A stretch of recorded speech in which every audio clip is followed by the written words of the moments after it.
Hey, everybody. Welcome to HIT.OR.DIE podcast with your hosts, HIT.OR.DIE and Chad Rothford. It is Tuesday, July 13th, 2021. Happy All-Star Game Day. Happy All-Star Game Day. This will probably come out the day after. The day after. So the All-Star Game is passed. The Home Run Derby just happened, which was fun to watch. Our bracket's your bracket lasted longer than mine. My bracket was done after the first round. Yeah, I should have stayed with my gut. I felt like, I don't know.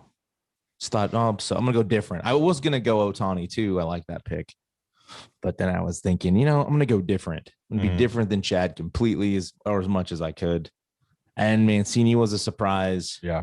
I think Gallo was surprised. And then Salvador Perez put up a bunch. And, Ohtani and Soto was a fun...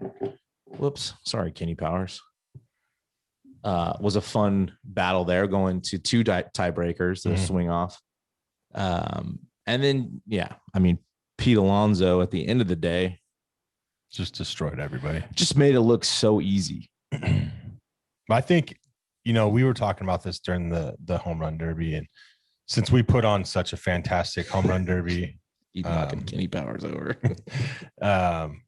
We have kind of the same format as the big league one, but our format, we just took the four top home run hitters. You're there for a home run derby. You're there to see guys hit home runs. I think putting them in the 1 through 8 and 8 plays 1 and the winner, like a bracket, it's all good because you're competing against each other, but you're still competing if you take the four top and then in the 4 advance, and then you take the 2 top and they advance.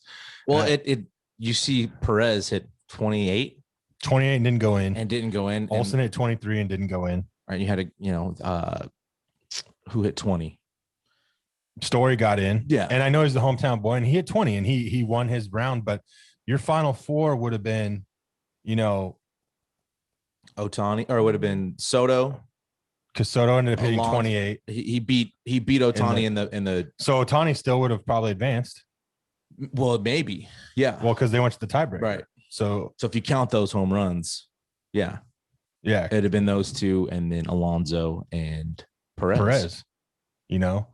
Mancini might not have got in either. So it's a home run derby. It's a home run derby. You're there to see home runs. So who hits the most home runs? I don't know. And Salvador was like going right center. He was hitting them with ease. I don't know. I was most disappointed with Gallo, though. I thought he was going to have a better show.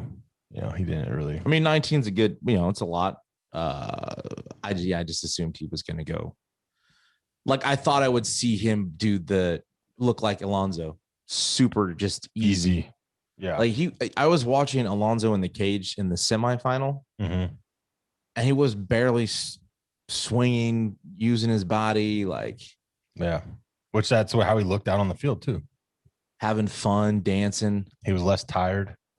Yeah, I think they said over 60% of his swings were gone. Yeah, home runs. I think, and that's what I noticed in the final is Mancini was at a super fast pace.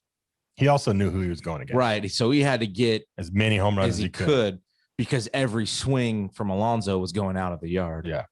I did have a question, because have you ever done a home run derby? Have you competed? I did one, and I was a junior in high school in Nevada. We went to a tournament in Nevada instead of the Easter Classic, and I got chosen to do it.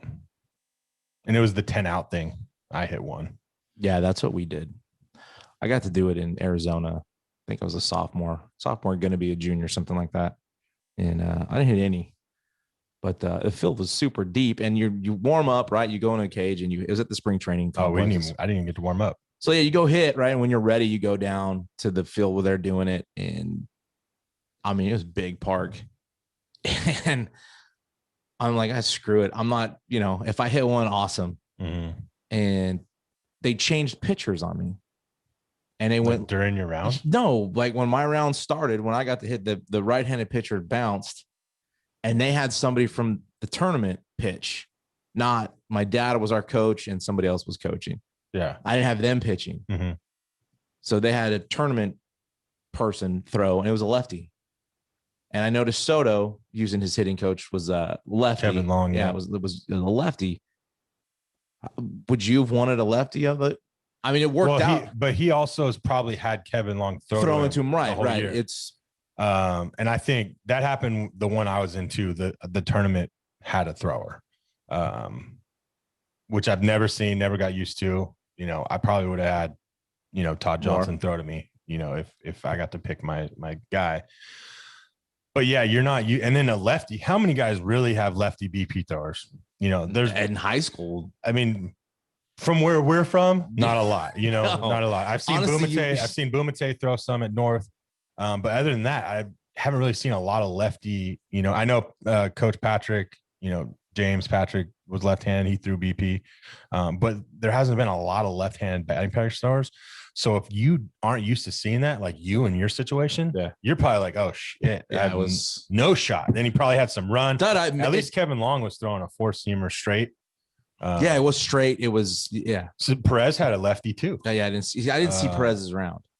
Oh, I got home late. Oh yeah, I didn't. I think he had a lefty too. And then Alonso's guy, the old man, he was. He might be the MVP of the tournament. He was just throwing freaking. They showed his K zone. Did you see that? Yeah. I mean, he had the middle all within like 2 inches apart. Just money.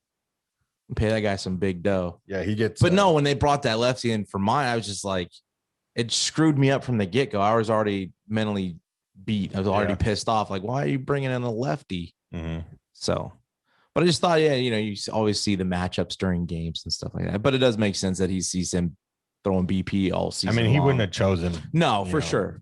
And I mean, he's still hit 30, I think 31, something like that.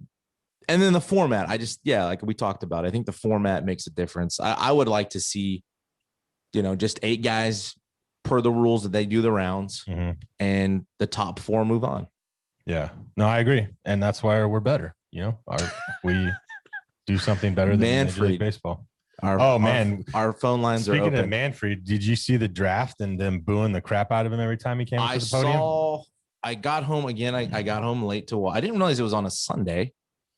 And yeah, when I finally turned it on, they were letting him have it, which was awesome. And I saw people were encouraging it, which is what they do with football anyway. Yeah, they do the same shit. Goodell gets worse, I think. Yeah, no, it was. I mean, it's cool to see. We had some local guys drafted, and just congrats to those guys. Ibarra, who we saw at Labby's workout from San Jose State, went in the 4th round. By the way, this guy's 6'5", 290. He looks like a fucking D lineman, and he's just massive. I haven't seen calves like that ever on a baseball player. And he was just hitting tanks at that workout. Talk about effortless. Yeah. Like, it was easy power. Yeah. And a super nice guy. Great guy. Was happy to see that. Ryan Higgins, Fresno State. Go Dogs. 9th round of the Baltimore Orioles. EJ Andrews, the 13th round to the Colorado Rockies. And then Sean Mullen in the 11th round to the Rays out of UCLA and Stockdale High School. BJ Vela, 16th round to the Red Sox, which is one of Labby's.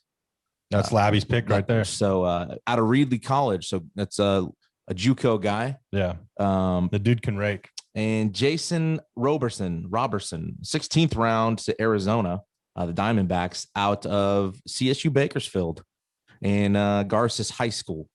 So congrats to those guys. I know Saldivar was up there, didn't get selected, headed to Long Beach. So that'll be good for him. And again, those other college guys, Saguspi, some other guys, we'll see them going to college. But congrats to the draft guys. What did you think when you saw that round 1 going by and you seen all the high school kids going? I mean, it's not uncommon. It happens every year. It's not uncommon. With how good the high school baseball is, and by good, I mean with how bad it is, I was surprised to see that many guys go. But like you've talked many times about age. Yes. Age and projection obviously is everything. That is definitely the number one thing they look at. They like young guys that are projected high. So when they do the 50 to 80 or 20 to 80 scale, that's the projection. So if they're, you know, just say, Jake, your power right now, you're 18 years old. We have you at a 50 power, projected to be 65 to 70. That's a big league power, you know. So the projection's good. You know, that's what they go off of.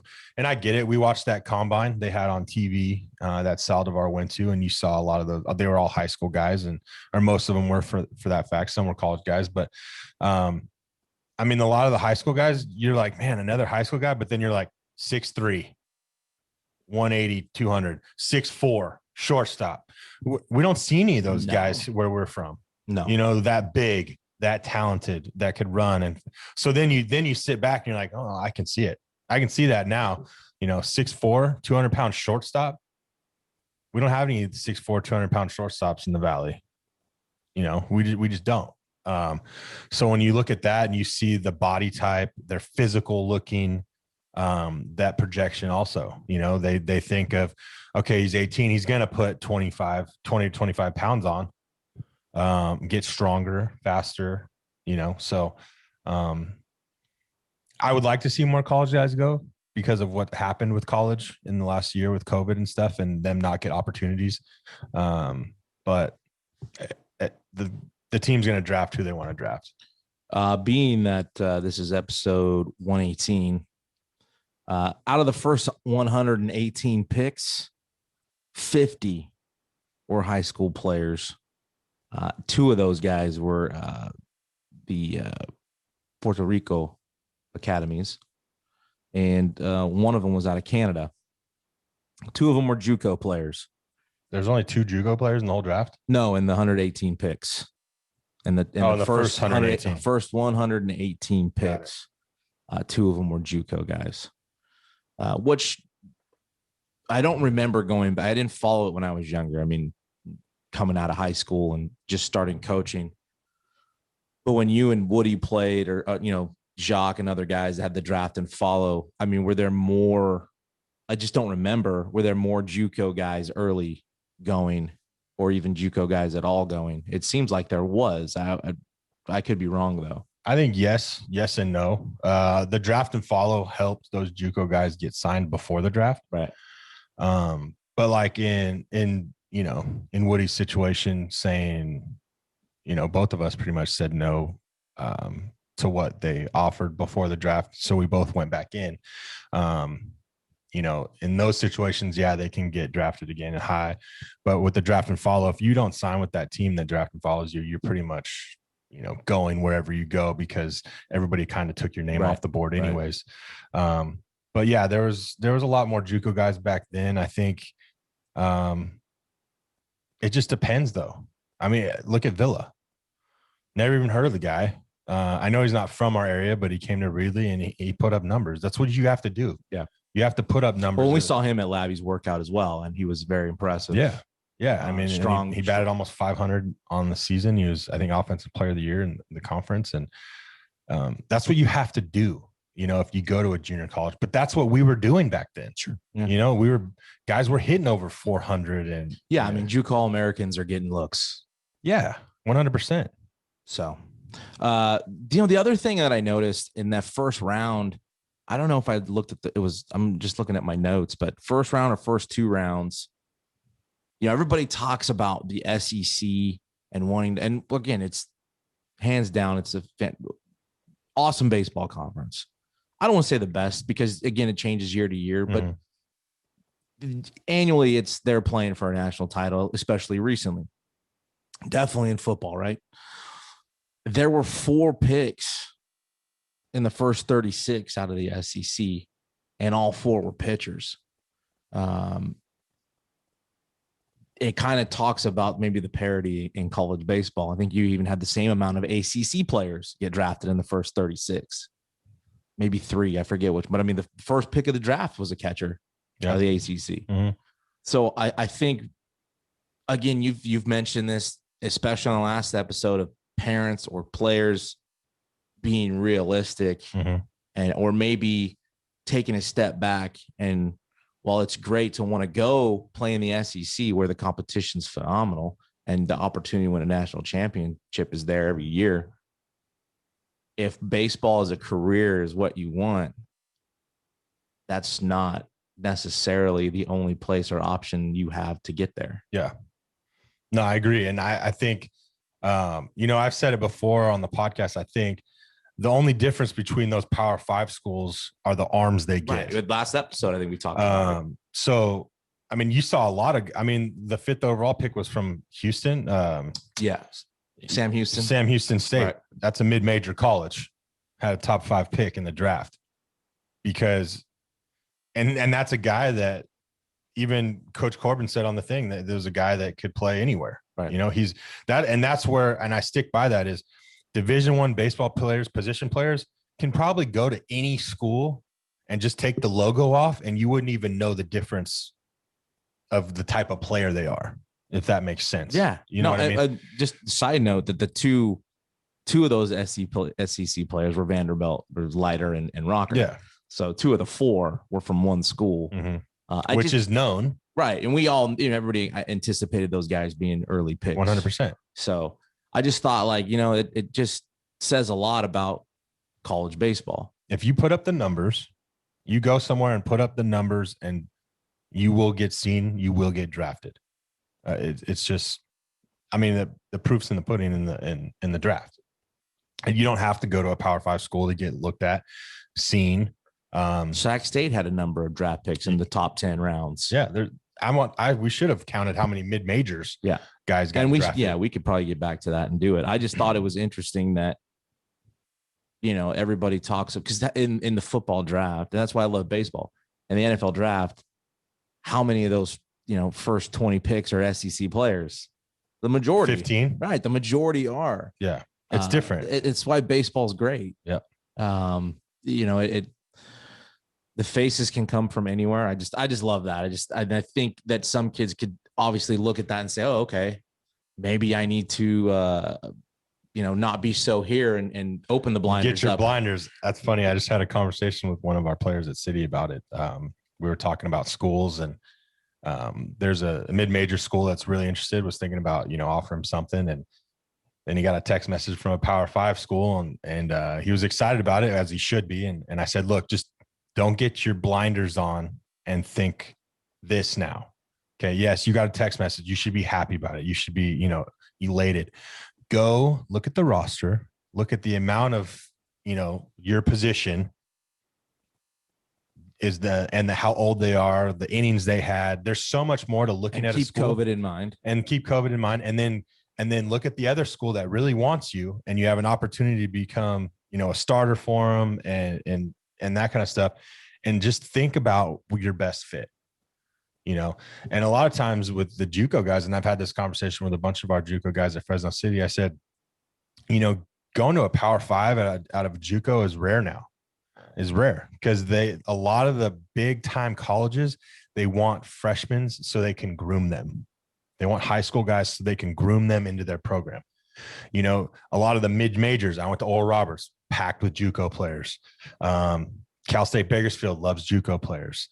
A lot of these mid-major schools, they love JUCO guys to be able to compete at that high level against the Power 5 schools. So I tried telling my guys, look, we need to take a step back, like we're talking about, really look at yourself and how good of a player you are, and see what type of player you fit with the program. So I'm glad you said that. And, yeah, I think that the draft shows that, it reveals that. I'd have to go back to the last couple of years and see how similar that is. And it might vary. It sure does. Sure it does. Cause we've talked about with Blabby, right? The track's a very good baseball conference. And in some years it's the best in the state. Mm-hmm. And in other years it's the third best, fourth best. Who knows? Yeah. It's no different, I think, in college baseball. Sometimes the landscape changes. Sometimes the West Coast is just dominant. Yeah. And then other years, you've got the SEC just running it. And as of recent years, the SEC has been more dominant. Mm-hmm. But I just think that there's, obviously looking at that draft, there's opportunities to get there elsewhere. Yes. You don't have to focus in on one conference to get there. UCLA had a handful of guys. So who knows? I just want guys to they don't have to be so here. Go somewhere you can play. And there's a lot thing. of good baseball out there. Yes. Division II, Division III, NAIA. There's great baseball. Go somewhere where you fit in and you're gonna play. Okay. You can go to a Power 5, get all the cool, crap and everything and never play a lick.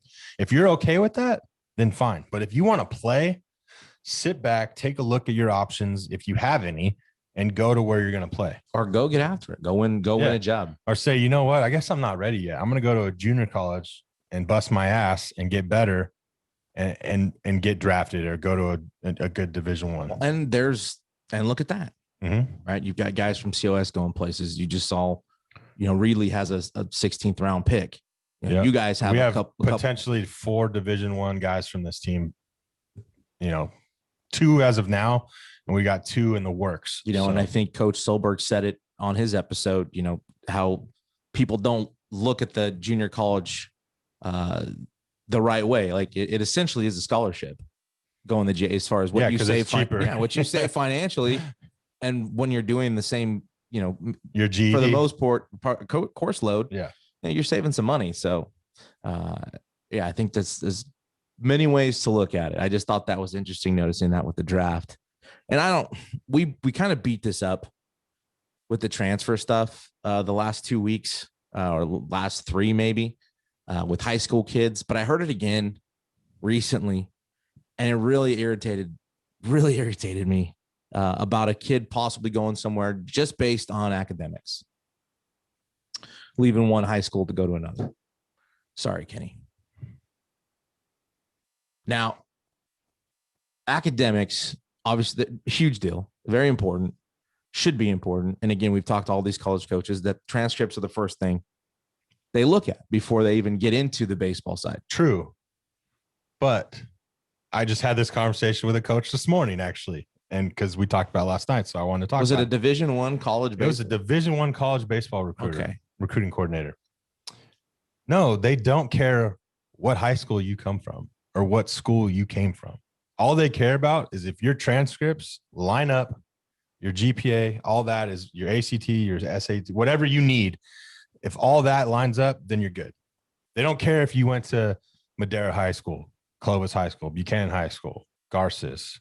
Other Kerman, than maybe Fowler. Who you played for, right? I mean, they might look more into your coach. At that point, they'll evaluate who your coach was. Maybe, yeah. But even at that, there's still no correlation with what the school doesn't you matter. went to. Doesn't matter. I just wanted to get that out there. And I asked that. I specifically asked that because I wanted to know the question because we've been talking about it for a while now. So if you're leaving a school because you think the academics at that school are better, I mean, one, maybe look into the school you're leaving, right? Because if academics are that important, then I would assume you're in some AP classes, right? Every school has AP classes. Every school has AP classes. But I'm saying if it's and an AP class from Fowler High School has just as much merit as an AP class from Buchanan High School. It's an AP class. They're not going to look at it and be like, oh, well, he took that from Fowler, their Division V school. He took that from Buchanan and their Division I school. So that one's probably a better AP class. No, get the fuck out of here. An AP class is an AP class. School is school. No high school's teaching different. It's the work you put in, right? As an individual, right? If you put in the work in the classroom and get good grades, regardless of the school you're at, you're going to get placed somewhere. Right. So I just thought that was a bullshit answer is what people say. Yeah. Bad transfer excuse. Yeah. So let's stop using that. Let's stop using academics. Right. Let's stop using I'm moving to get closer to my job. Well, you talked about being honest a couple, and I know people are probably tired of hearing about it from us, but I heard it again, and we didn't talk about that specific thing on the last couple episodes. Yeah. We talked about move, job, stuff like that. The excuse of education reasons doesn't play. Sorry. I know you don't want to hear it, but it's true. Because I haven't talked to anybody either that says, oh, yeah. And if you want, I'll ask some more coaches. Two kids that are the same player that have the same grades. It's not going to come down to which high school they went to. No. From the handful I've talked to about it. Yeah. Because I had to find out. I wouldn't talk about it unless I heard it from people that do this, that recruit. And just wanted to make sure we keep getting that stuff out there. Stop using that as an excuse. It's terrible. It doesn't work. It doesn't fit. Doesn't play. We do have a guest today. We do. Good buddy of mine, Josh Escovedo. He's part of the Wraith Sports Agency. They just signed our sports group. They have 3 football signees. Terry Wilson out of New Mexico. He's their starting quarterback. He was at Kentucky before. Just signed the running back at Oklahoma, Kennedy Brooks. And our very own Kendall Milton from Buchanan High School. They just signed him as well a couple of weeks ago. So we're going to get him on, talk more about the NIL stuff going on with college sports. And maybe there's some local guys that don't know how to go about certain things. It's information. Again, it's not high profile around here as far as, again, an SEC school or a Heisman, player that may have more opportunities to make money. Yeah. Maybe there's some alternative ideas. So stick around and we'll be right back.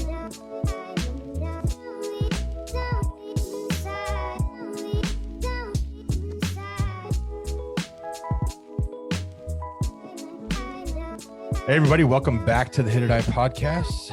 I'm your host, Jake Saldati and Chad Rothford. We're here with my good friend, Josh Escovedo, a representative of the Wraith Sports Group. Josh, thanks for joining the show. Hey, guys. Thanks for having me. We were just talking. We mentioned the 3 football players you guys have before you came on, and Terry Wilson, Kennedy Brooks, which is top 10 running back in the country, and Kendall Milton, our very own from Buchanan, which will possibly be a potential top 10 running back either by the end of this year or the following years. But definitely 2 potential first round running backs. And then you have also had a combat fighter that you brought in yourself, if you want to get more into detail with your company. Sure. So Wraith Sports Group was founded this year. I actually founded Escovedo Sports Entertainment last year, and that's when I was working with Blake McKernan, who fought on the Tyson versus, I'm blanking on who Tyson fought, Roy Jones Jr. He fought on the undercard of that against Badu Jack. So I was working with Blake back then, and we're continuing to work together. He's kind of working his way back from an injury. We've had some shoulder troubles there. He's about to undergo another surgery here in the next couple of weeks. But, at the beginning of the year, I got together with my partner, Jason Harris, who is also a Central Valley boy. And we decided that we were going to put things together. We had some contacts in the NFL, and we were going to use those to our advantage. And we founded Wraith and started, making the relationships that we needed. And obviously this whole whirlwind of an NIL situation came about at the bat of an eye, and we had to really try to pivot and get going. And so far we've had traction and been able to come out of that, pretty clean. I couldn't say that I remember all that's happened in the last few weeks. It's a little bit of a blur, but I think the end result has been positive.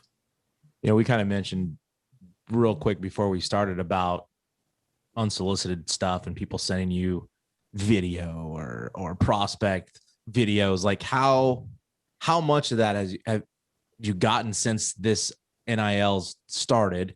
And then after that, talking about the NIL, how much of a game changer do you think this is going to become? So with respect to the first question about the unsolicited or the solicitations, it does come in. It comes in when you get registered too. I mean, I'm a CFLPA registered agent, and emails come in from guys who aren't signed to agents, and they're hustling. They're doing what they need to do. I mean, they're trying to reach out and get lined up with somebody who has the contacts, because I think all 3 of us know it's not always about skill. Sometimes it has to be skill plus contacts. Sure. If you're a Mike Trout, let's go with the baseball theme since we're here, you may not need the contacts because you're just that good. But guys who might be on the cusp, talent plus contacts is usually what gets you there. So I appreciate the hustle of the guys. They're out doing it. And then, of course, since we've been on the Sports Agent blog and a couple of other posts like Sports Illustrated for signing Kennedy, Kendall, and Terry, we've received some direct messages from guys that are asking, how do we get tapped in with Wraith, and what do we need to do to advance our own careers? And so, we have conversations with those guys, but For the most part, we want to make sure that we have enough capacity to provide our own clients and our guys that may just be right on the cusp of becoming clients with the level of service that they need. I mean, that's something that we've been promising at Wraith since the beginning is you're not just going to be a number with us. You're going to get boutique level services with big agency resources. And so, we don't want to represent 50 guys because there's no way we have the capacity to be able to provide the level of service that each of the guys deserves. Right. Is Jerry Maguire on your staff? It sounds like No, but I mean, you represent 50 guys and you can't accommodate 50 guys. You're going to lose 30 of them, and then on top of that, you're going to end up. You want more of a family. Well, yeah. And you're going to have probably a sour reputation within the business. And yeah, I think you're attacking it the right way. Mm-hmm. I appreciate that. And then as to the second question that you had, about is NIL a game changer? I mean, I think it really is. I think that it's going to change the way the business is done. It obviously has a substantial impact on the college athletes. And I'm all for them getting paid and making their money. God knows that the NCAA has been making their money on the backs of these guys for years. So I'm all for the college players getting paid. I would advocate, and I tell my guys, it's also important that you stay focused on performance, because even if you're making money, at the end of the day, your goal is to play professionally. You still have to perform. You can be as popular as you want. You can have as many endorsement deals as you want. But when your skill declines, those endorsements will start to go away. And at some point, your eligibility's up. And if you're not able to move on to the next level, then, sure, you made some money in college, but you didn't have the opportunity to go on. And so I think it's a net positive. I think it's just one more thing that the guys are going to have to really focus on, being able to stay focused on performance as well as the endorsement. I think it'll teach a life skill in terms of balancing time and learning to manage their time effectively and all of that good stuff. But I do also think it changes the agency game, because, baseball is a little bit different than football. Baseball, you get this little gray area of an advisor that can advise these kids from what age in particular, I'm not sure, but we don't have that in football. I mean, you can have conversations with these guys and everything else, but they can't really commit to anything. You can't really have an official relationship until their eligibility is up. Or should I say, that was the case until this whole NIL thing came about. And now you can have an NIL relationship, a signed contract, and you can be working together regularly before their eligibility has expired for collegiate athletics, which is interesting, because what it really does, I think, and I think we'll really find out, is it really speeds up the timeline in terms of who locks in with who. Of course, if you're not happy with the services somebody provides you in the NIL space, you may choose to move on. But for example, I mean, I think this is the clearest and most obvious example. Spencer Rattler, presumed Heisman winner, big hype, great player. He signed with Chris Cabot and Lee Steinberg over at Steinberg Sports. Steinberg is one of the best quarterback agents in the country, and Cabot, of course, as well. They have Patrick Mahomes. He's signed for NIL. But do the three of us really think that Spencer is going to go elsewhere when it's time to sign for the draft? Because I don't. I think that he's basically set. I mean, he has a great agent, and that's just the way it's going to roll. And I think that's what we'll start to see with this change, is we'll see guys sign, and obviously they won't be obligated to stay where they are. But if they're comfortable, they build that trust, which is so important in these relationships, and they're happy with the services that they've been provided, I think it's a high likelihood that they'll work together going forward. It's kind of like the recruiting colleges do. Right. You're kind of, that's basically what you're doing. Right. I wanted to get in. You made a good point about time management. And, I played Division I baseball. So I know there's not really extra time to do things other than your sport, school, workout, study hall. I mean, in a day's span, you hardly even have an hour or two to do any extracurricular activities. And you were talking about these players possibly having photo shoots, signing things, doing all this endorsement stuff. How much of that will an agency like yourself take off of their plate? Because there's going to be so much time when Kendall gets into, spring ball, they're already done spring ball, but now they're getting ready to play. He's going to have zero time to do any of that stuff. So how much of that are you guys going to take away that he doesn't have to worry about it, I guess? Yeah. So, I mean, hopefully we'll take the substantial majority off of his plate. I mean, our contact information is on his bio. And if somebody contacts him, he directs them over to us and we handle all the negotiation and see what these people are interested in. Because as we've all seen in the last couple of weeks, I mean, some of these offers or solicitations, they're not even worthy of anyone's time. And it's not that I have a problem with the services.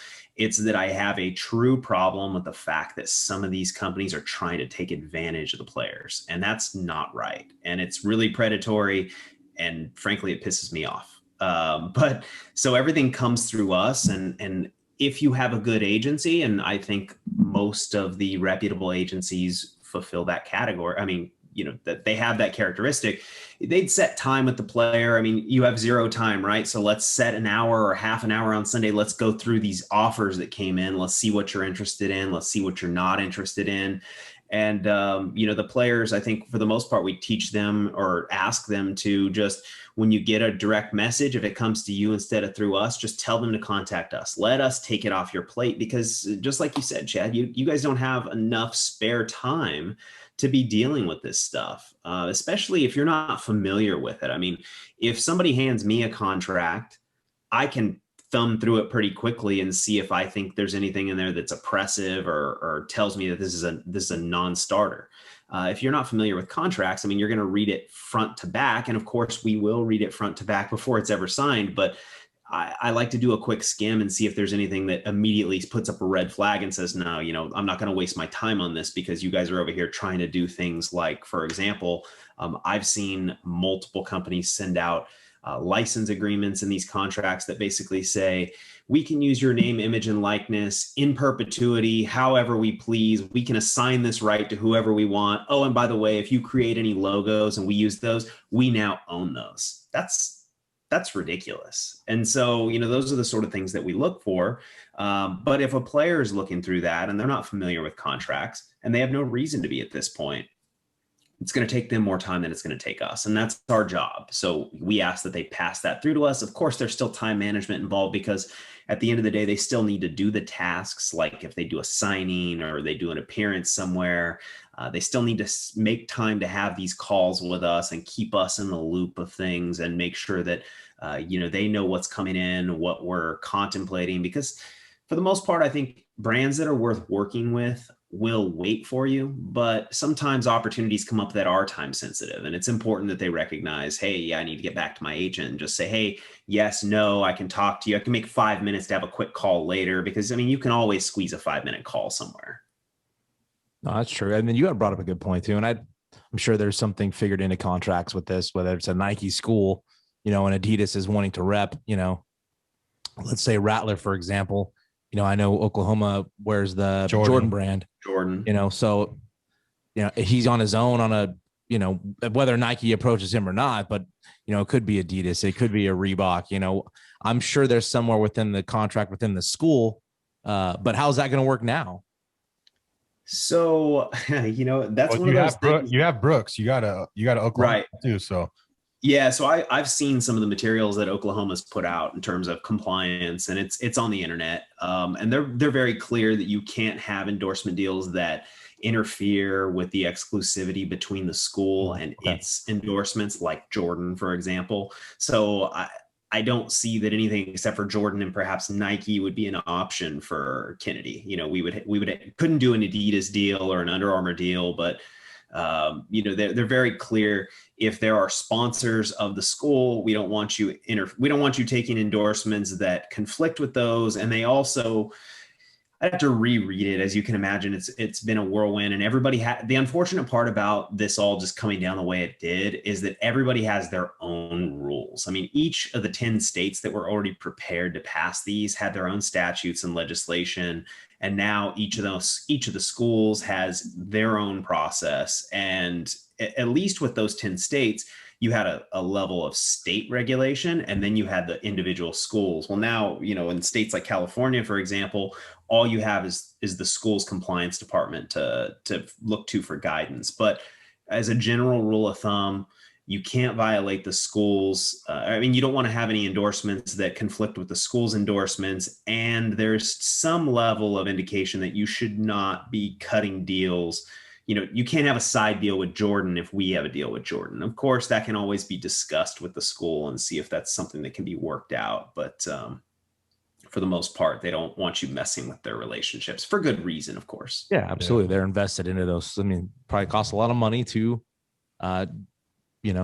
have Oklahoma wear your stuff. So, you're talking more about, go ahead. I was going to say the other thing was like, just they have mentioned alcohol products, tobacco products, sports gambling, like things of that nature. I'm not sure if they're within the rules or not either. Like, you see all these kids. The first thing I noticed when this passed was July 1st was that everybody was promoting themselves to, Fortune 5s. Like, this is who they're marketing themselves to. And I'm thinking in the back of my head, if I'm the quarterback at Fresno State, I'm reaching out to the local, the 4 or 5 big car dealerships or I want a free car, drive around. Well, I'm just college. saying there's like everybody's shooting for the stars, which is great. I mean, it's good to aspire for things, but realistically, what do you provide them? You don't provide them anything. How can you sell a product of theirs, when nobody knows who you are? Yeah. I just wanted within the framework of the rules, like how are those off limits? The tobaccos, the drinks, stuff like that. Or again, back to the school compliance. Yeah, so that cuts back to school compliance. Now, Georgia's statute, if I recall correctly, doesn't really address that. But both Georgia and Oklahoma's compliance departments both say that you can't endorse alcohol or tobacco. And as somewhat of a corollary, you can't endorse nightlife. But again, we haven't had any litigation over these issues. We haven't had anybody go before an arbitration panel or any sort of disciplinary proceeding to where we can have these rules interpreted. Because something that came up to me, because I actually have a good relationship with the Hakkasan Group. I mean, that's an international lifestyle company, for lack of a better way to put it. I mean, but they don't just have clubs, they have restaurants and things of that sort. And so to me, those rules aren't clear in terms of, can my guy be at Hakkasan promoting bottle service? The answer to that is clearly no. But can my guy have a relationship with the Hakkasan Group and take pictures of himself eating dinner at the Hakkasan restaurant or at Ling Ling in one of the other countries having dinner there? I think that's unclear because technically it's a lifestyle company. It's promoting nightlife, but he's not promoting the nightlife portion of it. So, I think it's a little bit of a gray area, but there is a very clear rule that there is no clear endorsement of alcohol or tobacco. And of course, no endorsement of cannabis products. It does also leave open the question of whether there can be an endorsement of CBD products. I think that may vary on a I guess when it comes to professional sports, it varies on a case-by-case basis. You see CBD endorsements for boxing and combat sports. You don't see that in the NFL, where they're a little bit more strict in terms of their cannabis policy, although it has lightened some in recent years. So I think for the college players, CBD, cannabis, tobacco, and alcohol are absolutely hands off. What about the gambling thing? Like, what are those? Like FanDuel, DraftKings and stuff. Yeah. So I haven't seen anything that expressly addresses gambling. I would assume that the answer to gambling is also a no. But I've thought about that myself because you see that so often, and it's basically present in every professional sport at this point. I think DraftKings actually has a location for one of their sports books in one of the NFL arenas as of this year. I don't recall which one it is. And every time you watch a fight, at least one of the corners or somewhere on the mat is going to have DraftKings or FanDuel or something. So I do think that that's likely off limit for the players as well, although I haven't checked that. I haven't really had a reason to look into it yet. No one's come around and offered up a DraftKings endorsement, or I would have been all over it, but haven't seen it yet.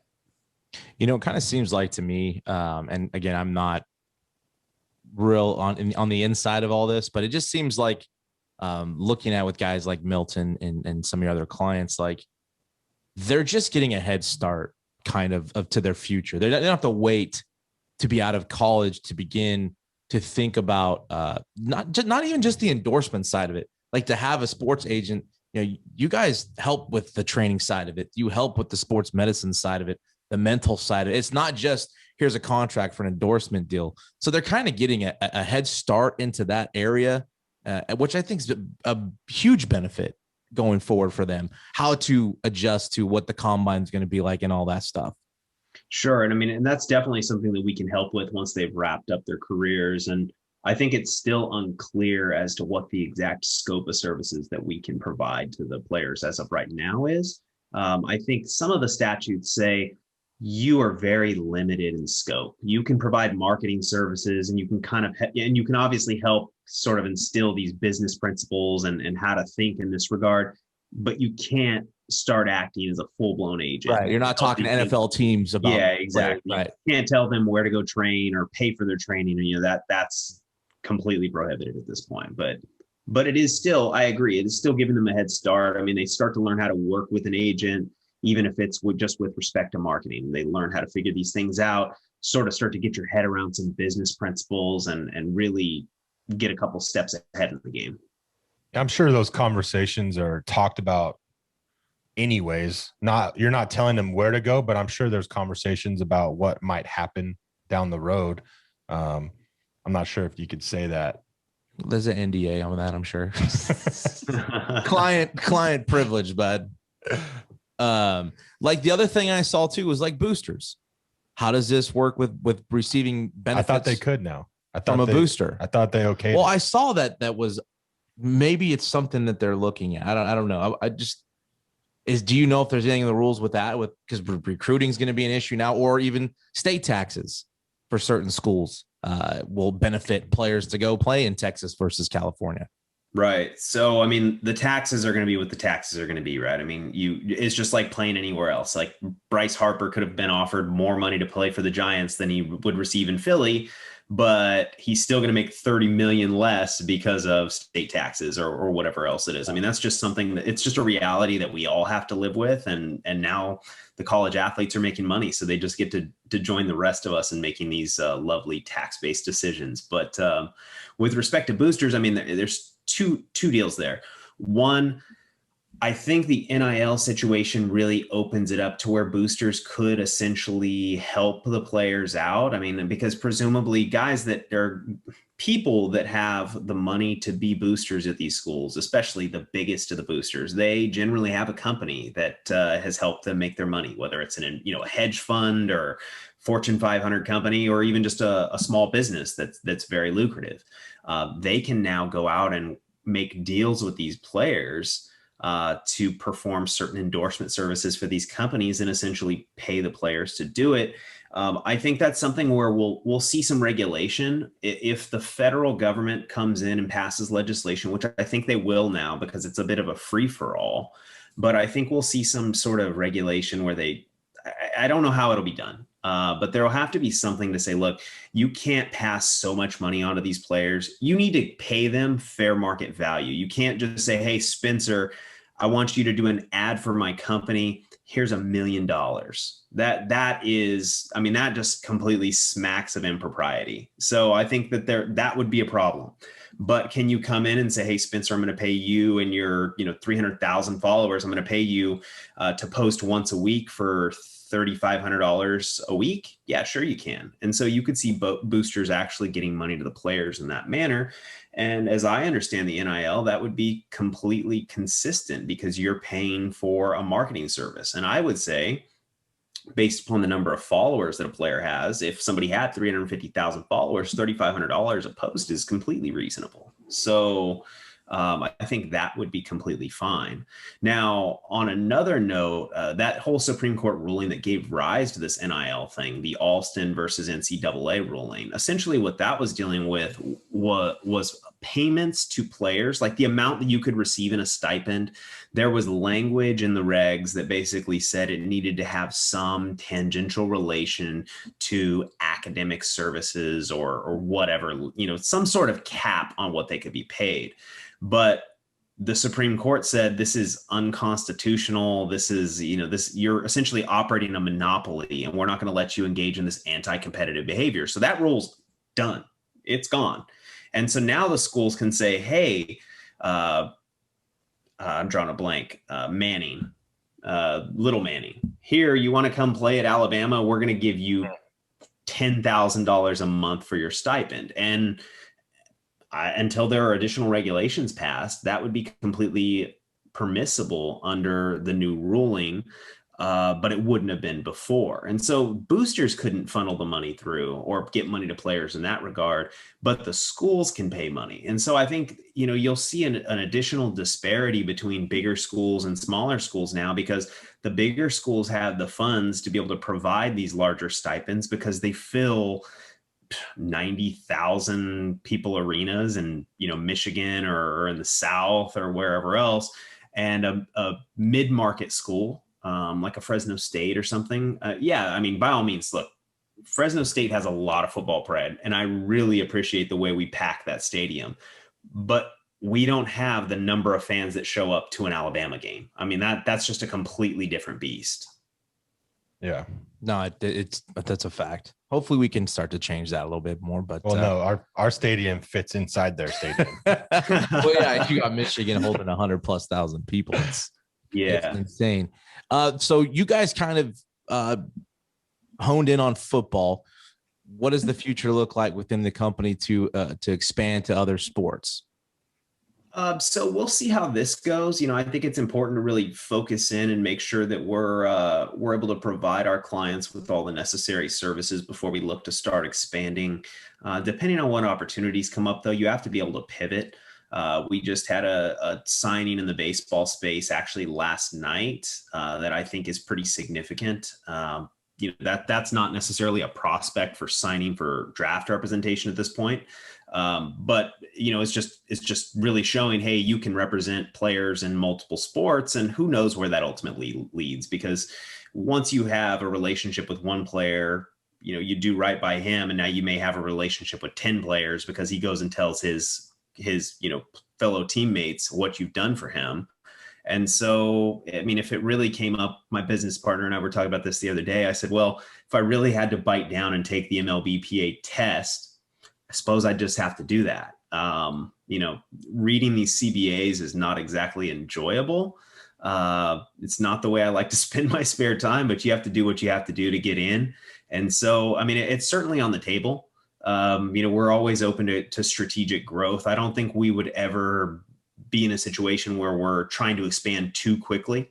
But if the opportunity arises, I think we would be open to it. But as of right now, we're completely focused on football and combat sports. I think you need to go do it, is what I think. Yeah, and then let us know when you get into the podcast. We have a lot of baseball in this area for representation that needs somebody.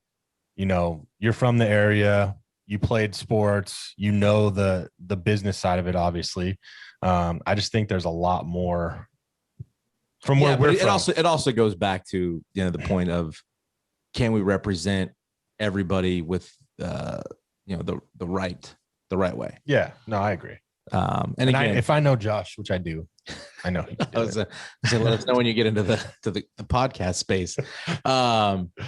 Where can people again about solicitation and stuff, but where can people find your services? Where can they maybe reach out, contact you?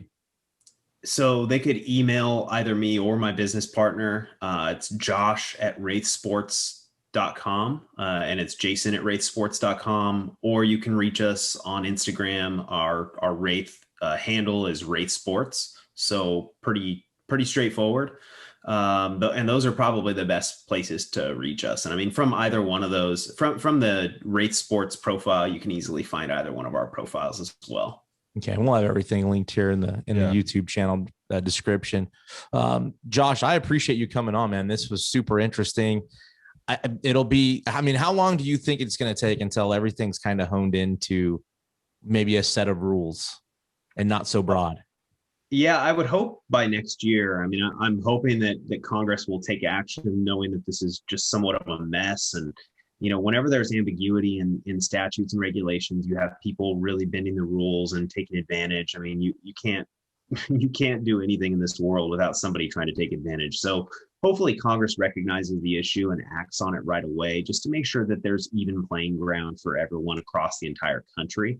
I would suspect by maybe next summer, we'd have some new legislation in place, and at least the schools, at the very least, that would give the schools adequate time to come up with their own policies. I feel for the schools having to come up with a policy on like 1 week's notice. I'm sure that was resulted in some sleepless nights for some of the athletic directors. Yeah. I bet it was crazy. Well, we'll see how this all plays out. I think it's interesting. I think it's definitely a game changer. But again, I appreciate you coming on, spending some time with us, giving us some details, especially for some of the young athletes that watch or listen to the podcast. And anytime you're available or want to come back on, please, you're welcome. Welcome to it anytime. I appreciate that, guys. Thanks for having me. Hopefully I'll be back soon. Yeah. Thanks again, guys. Appreciate it. Episode 118 of the Hit or Die podcast. Hit or Die.